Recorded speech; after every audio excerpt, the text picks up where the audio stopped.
เลิศไฮทุกคนบ่ได้ลงคลิปเฮ็ดอาหารดนแล้วมื้อนี้สิพามาเฮ็ดมาล่าผัดแห้งวัตถุดิบก็บ่มีหยังหลายพาจักใส่หยังก็ใส่แต่ว่ามื้อนี้ค่อยสิเพิ่มเส้นหมี่ยกลงไปนำนะเป็นมาล่าผัดแห้งหมี่ยกขั้นตอนทำอิฐก็คั่วผักเทียมให้มันหอมๆคั่วได้ทีแล้วก็เอาซีลงไปคั่วให้มันสุกคั่วไปคั่วมาให้สิ้นสุกดีแล้วค่อยก็สิใส่หน้าจี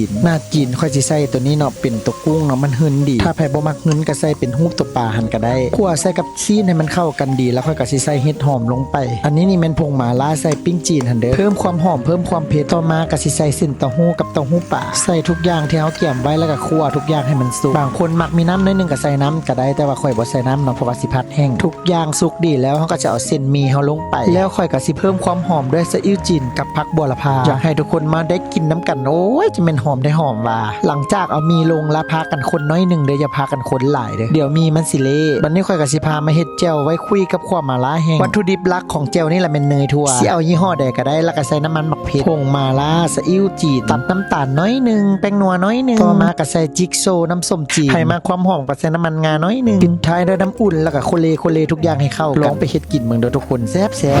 เดี๋ยวแล้วทุกคนมาล่าผัดแห้งใส่เส้นหมี่เฮ็ดแบบสูตรค่อยเองซิมมันโคตรแซ่บเลยเลิศน้องแฮวเจ้าสูตรนี้นะไผ่ที่บ้านบ่มีเงี้ยแบบแก้วจุกี้กินจุกินอย่างนั้นลองเห็ดเดิมแซ่บขอแต่ว่ามีเนยทั่วแล้วโอเคหยุดได้